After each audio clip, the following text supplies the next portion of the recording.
Le chef de tout homme, c'est le Christ. 1 Corinthiens 11, verset 3.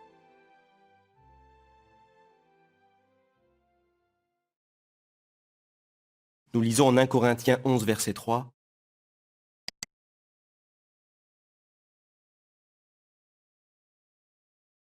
Je veux que vous sachiez que le chef de tout homme, c'est le Christ, que le chef de la femme, c'est l'homme, et que le chef du Christ, c'est Dieu.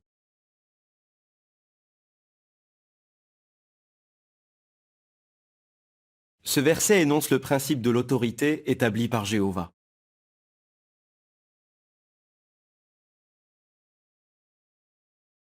Il montre de quelle façon il a organisé sa famille universelle.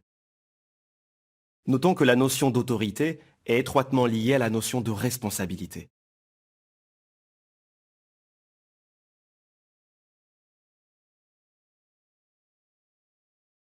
Jéhovah détient l'autorité suprême, et tous ses enfants, qu'ils vivent au ciel ou sur la terre, doivent lui rendre des comptes.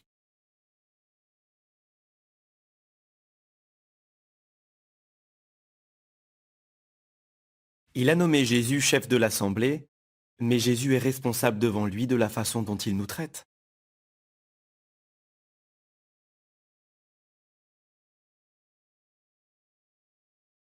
Jéhovah a aussi donné aux maris une certaine autorité sur leurs femmes et leurs enfants, mais ils sont responsables devant lui, ainsi que devant Jésus de la façon dont ils traitent leur famille. Pour être un bon chef de famille, un homme doit clairement savoir ce que Dieu attend de lui.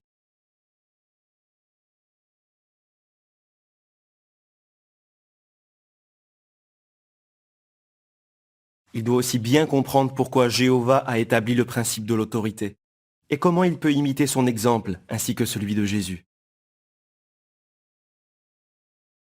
Pourquoi est-ce important? Parce que Jéhovah a confié au chef de famille une certaine autorité et qu'il s'attend à ce qu'il l'exerce de la bonne façon.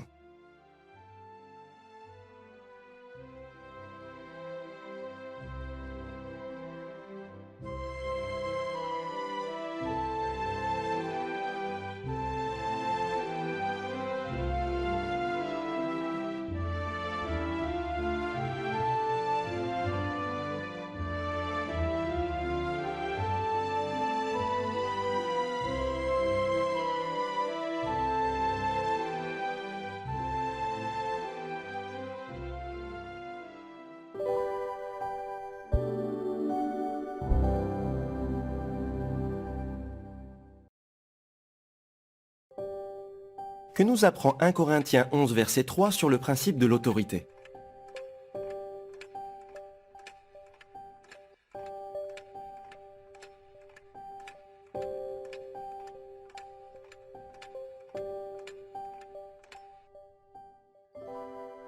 Ce verset énonce le principe de l'autorité établi par Jéhovah.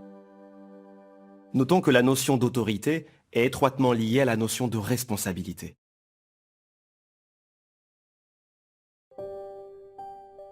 Que doit comprendre un chef de famille et pourquoi?